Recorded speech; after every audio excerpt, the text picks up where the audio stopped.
La luz de la mañana se colaba por la ventana de la cocina suave y dorada, acariciando el vapor que subía de mi taza de té de manzanilla. Me senté en mi lugar de siempre cerca de la ventana, donde podía ver el árbol de jacarandá mecerse y fingir que la paz era algo que no se desvanecía. Era mi ritual té silencio y el recuerdo de un hogar que construí con amor. Ese silencio se rompió con el sonido de la puerta principal abriéndose y cerrándose con una suavidad practicada.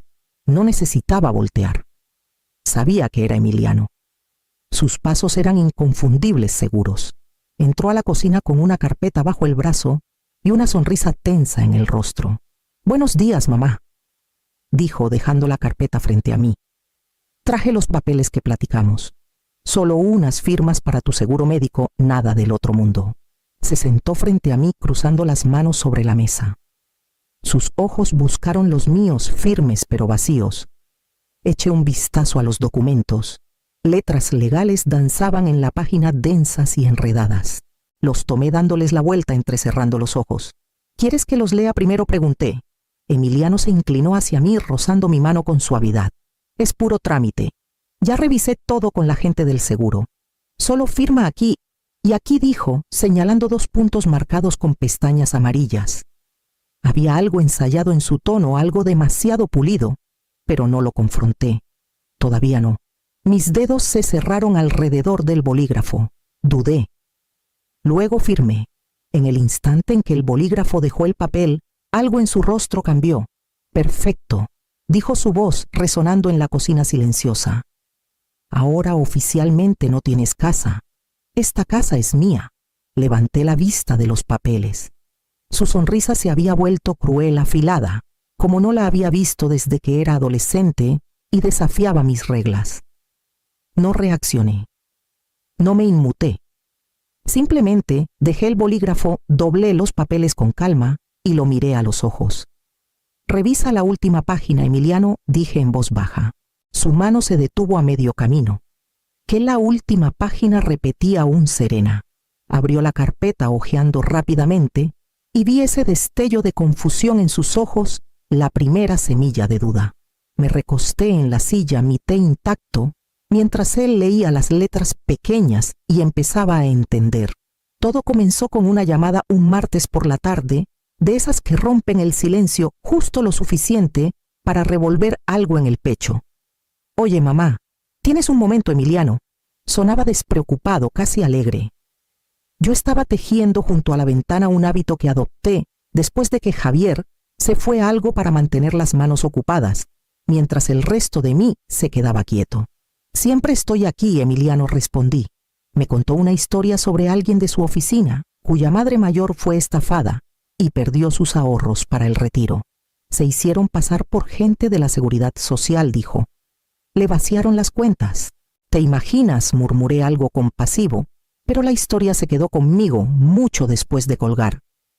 En las semanas siguientes, trajo más historias, vecinos viejos, compañeros, parientes lejanos, todos víctimas de robos, fraudes o engaños. Cada relato era más elaborado que el anterior y todos terminaban igual. Si tan solo alguien los hubiera ayudado a proteger su dinero a tiempo.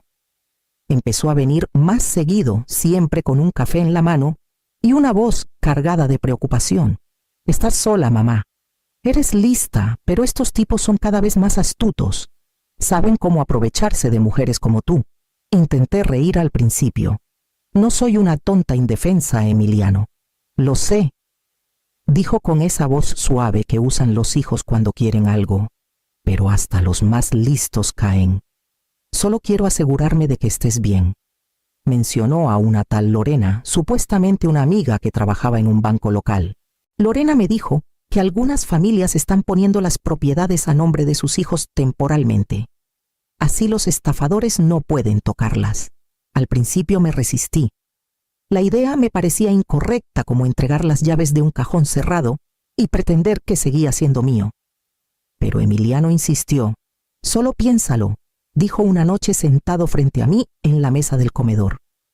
«Nadie dice que sea para siempre, solo hasta que pase el peligro». Esa noche me senté en el sillón viejo de Javier, el de los brazos de cuero gastado, e intenté repasar nuestras conversaciones. Emiliano había estado distante después del funeral, perdido en su trabajo, faltando a cumpleaños y fiestas. Pero ahora estaba atento, servicial. Siempre pasaba por aquí. Siempre preguntaba cómo estaba. Tal vez pensé esta era su forma de volver. Demostrar que aún le importaba. Así que cuando volvió a mencionar la idea, no la rechacé de plano. Le dije que lo consideraría. Me dio un beso en la mejilla, dijo que era una decisión sabia, y se fue con una chispa en la voz que no había oído en años. Pero después de que se fue, me quedé en la ventana viendo su coche perderse por la calle, preguntándome por qué me sentía más vigilada que protegida. Fue entonces cuando empecé a guardar un cuadernito en el cajón junto a mi cama, donde apuntaba todo lo que decía por si acaso necesitaba recordar cuando el cariño empezó a sentirse como control. No avisé que iría. Algo en mí no quería darle tiempo para prepararse. Horneé una tanda de galletas de avena, las envolví en papel aluminio y manejé hasta el departamento de Emiliano. Era un edificio pequeño, más viejo de lo que esperaba, escondido detrás de una fila de restaurantes de comida rápida y una casa de empeño. Abrió la puerta con cara de sorpresa, quizás hasta molesto, pero se hizo a un lado y me dejó pasar. «No sabía que venías», dijo, rascándose la nuca. «Quise traerte algo dulce», respondí, entregándole el paquete. La sala estaba desordenada. Cajas apiladas en las esquinas, correos sin abrir en la mesa, y un olor agrio flotando en el aire. Un montón de sobres cerca de la puerta llamó mi atención, la mayoría con sellos rojos que decían vencido o aviso final. Emiliano siguió mi mirada y suspiró. Han sido meses duros. Me senté en el sofá apartando una chamarra. «¿Por qué no me dijiste?» Se dejó caer en un sillón frente a mí. «Porque no quería preocuparte. Pensé que podía arreglarlo. Pero después del divorcio y ese negocio de bodegas que se cayó», se detuvo y negó con la cabeza. «Estoy más metido de lo que creía». Esperé. Lo dejé nadar en el silencio hasta que estuviera listo. «Intenté pedir un préstamo», dijo, «pero no me dan nada sin una propiedad como garantía. Por eso mencioné lo de la casa». Lo miré con cuidado. «Emiliano, si necesitas ayuda podemos arreglar algo. Puedo darte algo de dinero. No necesitamos arriesgar la casa». «No, mamá», respondió rápido. «Eso no sería suficiente. El banco necesita algo sólido. Y no es como si te la estuviera quitando, solo la tendría a mi nombre, temporalmente». Su voz se suavizó, pero vi la tensión en su mandíbula. «Solo lo necesito. Necesito una oportunidad para empezar de nuevo». Asentí lentamente sin comprometerme. Una parte de mí dolía por él, por el niño que dejaba dibujos en el refrigerador y pedía un cuento más antes de dormir. Pero ese niño no estaba frente a mí ahora. Esa noche llamé a Clara Montes. No habíamos hablado en años, pero contestó al segundo timbre. Después de contarle todo, hizo una pausa. Rosa dijo con voz baja y firme: «No te está pidiendo ayuda. Te está poniendo en la mira». Sus palabras no me sorprendieron. Confirmaron algo que ya sabía pero que no había querido nombrar. Colgué y fui al buró. Abrí el cuaderno y anoté la fecha, la conversación, y subrayé 2 veces una frase: «Necesita la casa para un préstamo». Clara me recogió a la mañana siguiente, poco después de las 9. Tenía esa resolución callada, la que no titubea una vez, que decide que algo está mal. Manejamos hasta una oficina de abogados modesta en las afueras de la ciudad. El nombre en la puerta de cristal decía Adrián Vargas, abogado, un viejo amigo de Clara de sus días, como asistente legal. Era más joven de lo que esperaba, con canas plateadas en el cabello oscuro y una calma que llenaba la habitación antes de que hablara. Le conté todos los papeles que Emiliano me hizo firmar, las historias, la presión, la repentina ola de preocupación que no cuadraba con su historial. Adrián escuchó sin interrumpir. Luego se recostó y cruzó las manos. «Prepararemos documentos que parezcan lo que él quiere», dijo, «pero con cláusulas que te den control total, ocupación irrevocable, autoridad exclusiva para decisiones y restricciones para cualquier uso financiero, sin tu consentimiento por escrito. Legalmente la casa seguirá siendo tuya. Él pensará que es suya». Lo miré. «¿Crees que no leerá la letra pequeña?» Adrián sonrió. «No lo hará. Su ambición lo cegará. Al día siguiente los papeles estaban listos. Clara los revisó conmigo, línea por línea. Practiqué cómo presentarlos, cómo mantener la voz firme, dónde pausar, cuándo mirar a otro lado. Se sentía extraño ensayar una mentira para proteger la verdad, pero cada vez que imaginaba mi casa en venta sin que yo lo supiera, me recordaba que esto no era manipulación, era defensa. Emiliano vino 2 días después con los niños. «Hola, mamá», dijo dejando una carpeta en la mesa. «Traje a la pandilla. Han estado preguntando por ti». Sofía y Daniel corrieron a abrazarme y me arrodillé para envolverlos en mis brazos. Su cabello olía a escuela y crema de cacahuate. Algo se retorció en mi pecho. Durante la cena Emiliano mantuvo el ambiente ligero, chistes, historias, preguntas sobre mi jardín. Pero después de recoger los platos su tono cambió. Mamá dijo con suavidad: «¿Sabes cuánto nos ayudaría esto? Si los quieres a ellos, solo firma». Por fin podré respirar. No parecía enojado. Parecía cansado, desesperado, y por un momento eso casi me deshizo, pero ya había tomado mi decisión. «Revisé tu versión», dije, señalando su carpeta. Pero tuve algunas dudas. Clara me ayudó a conseguir una segunda opinión. Estos son los mismos papeles, solo con un lenguaje más claro, más seguro para los dos. Apenas les echó un ojo. Mientras se haga, murmuró. No vio las cláusulas que Clara había subrayado en tinta gris. No notó el anexo. Solo me pasó el bolígrafo y firmé despacio, con cuidado, con la firmeza de alguien que había ensayado ese momento en su mente una y otra vez. Él firmó debajo de mí, guardó la carpeta en su bolsa y sonrió como hombre que había ganado algo. Esa sonrisa no duró. No por mucho. Emiliano llegó 2 días después con los ojos brillantes y confiado como hombre que ya tenía resueltos sus problemas. Trajo los documentos originales, los que había estado blandiendo por semanas, guardados en una carpeta nueva. «Pensé que podíamos cerrar esto de una vez», dijo, sonriendo mientras ponía la carpeta en la mesa. «Tengo un notario listo, pero si ya tienes tu versión también sirve». «La tengo», respondí, sacando el juego que Adrián había preparado. Se lo di con una sonrisa que no llegó a mis ojos. Apenas miró la primera página. «Es lo mismo, exactamente lo mismo», dije, «solo más claro y finalizado. El lenguaje legal es más preciso, perfecto». Deslizó las páginas hacia mí y firmé donde Adrián había marcado en azul. Luego le pasé el bolígrafo. No dudó. Firmó con trazos rápidos, página tras página, hasta que la carpeta estuvo completa. Cuando terminamos me abrazó fuerte, casi agradecido. «Vas a ver, mamá», dijo. «Esto lo arreglará todo». Asentí sin decir nada. 3 días después llevó los documentos al banco. No estuve ahí, pero sabía qué pasaría. Adrián me lo había explicado. Esa tarde sonó mi teléfono. No dijo hola. «Dicen que no puedo usar la casa como garantía», espetó. «O dicen que hay una cláusula de control exclusivo, que la propiedad no puede hipotecarse ni transferirse sin tu consentimiento por escrito, que tú tienes toda la autoridad». «Así es», dije tranquila. «Es correcto». Hubo una larga pausa. Ese no era el trato. No respondí. «Eso fue lo que tú asumiste». Su voz bajó a un susurro, tensa por la incredulidad. «Me engañaste». «No, Emiliano», me protegí. «Deberías haber revisado la última página». Otro silencio. No gritó, no maldijo, solo colgó. Dejé el teléfono y me quedé junto a la ventana viendo el sol extenderse por el camino de entrada cálido y firme. Por primera vez en semanas mi respiración se sintió mía. Pero sabía que no terminaría ahí. Había probado el control y lo perdió.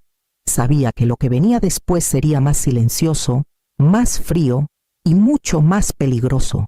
El sobre llegó por mensajería, grueso y oficial, del tipo que no rompes, sino que abres con cuidado, preparándote para lo que viene. Adentro había documentos legales, una petición. Mi hijo había solicitado la tutela temporal de mis bienes, alegando deterioro cognitivo progresivo y comportamiento financiero errático. Lo leí 2 veces, luego una tercera. Busqué alguna señal de que fuera un malentendido, una broma, cualquier cosa menos lo que claramente era.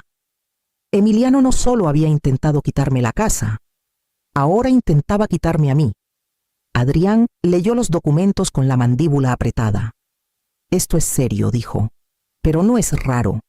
Es una escalada clásica cuando el dinero no funciona. Clara entró en acción como reloj, organizando citas con 2 médicos y un neuropsicólogo. Durante los siguientes 10 días me pincharon, me examinaron y me pusieron pruebas de todo, desde retención de memoria hasta equilibrio. Me preguntaron qué día era, quién era el presidente. Me pidieron contar hacia atrás desde 100, restando de 7 en 7. Aprobé todas. Pero incluso mientras pasaba las pruebas, sentía algo hueco crecer dentro de mí. Esto ya no era solo sobre papeles. Era sobre humillación, sobre ser arrastrada a una sala de tribunales y tener que probar que seguía siendo una persona completa. La mañana de la audiencia me vestí con calma. Clara manejó.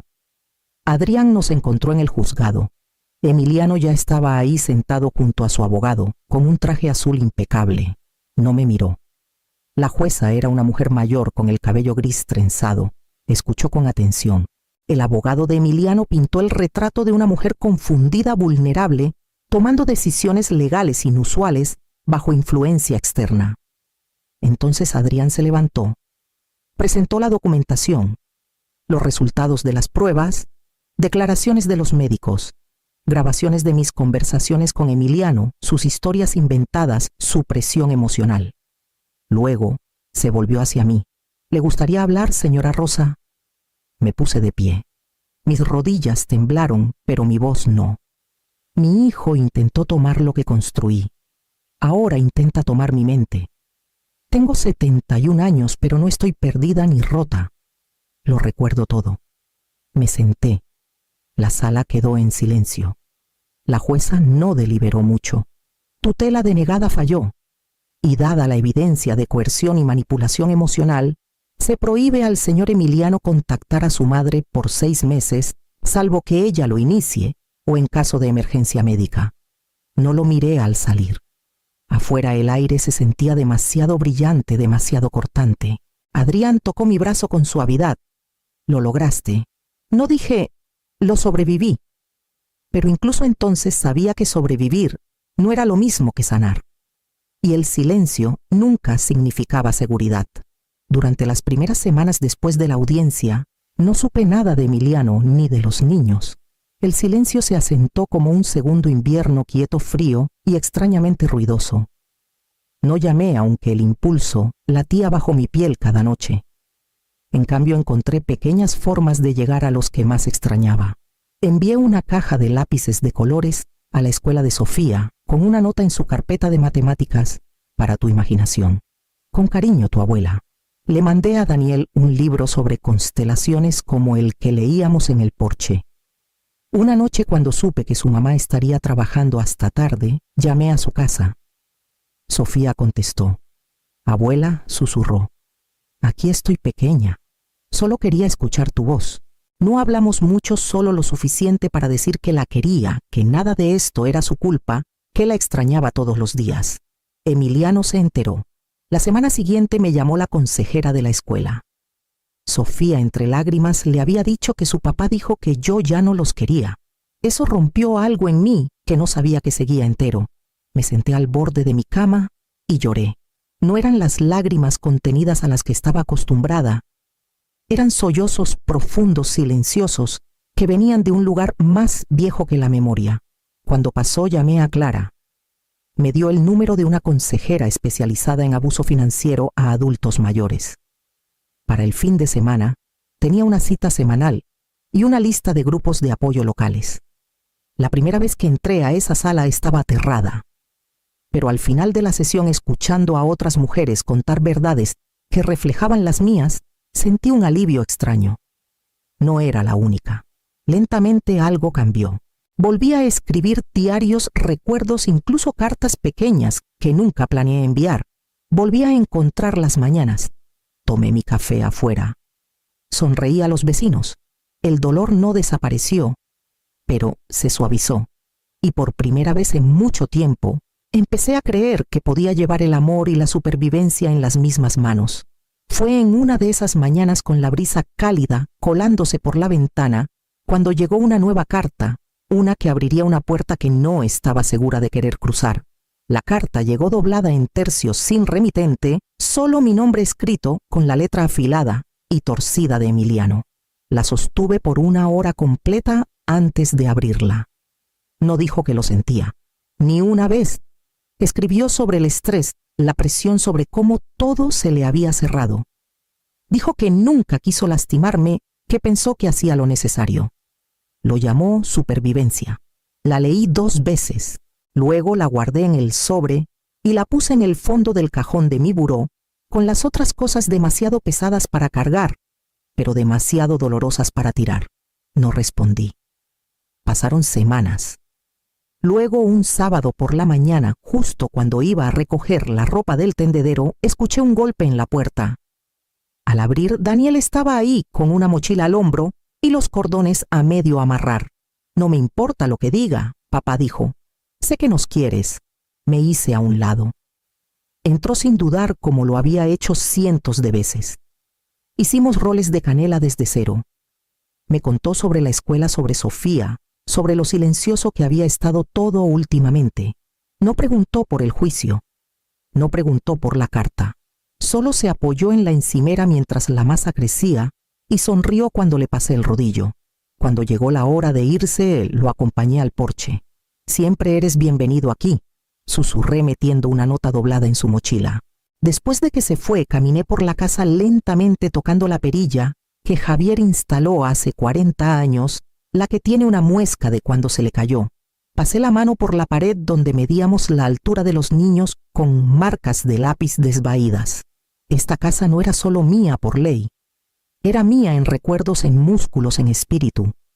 Emiliano intentó tomarla, pero no pudo. No de verdad. Amar no significa rendirse, menos aún a quienes lo confunden con debilidad.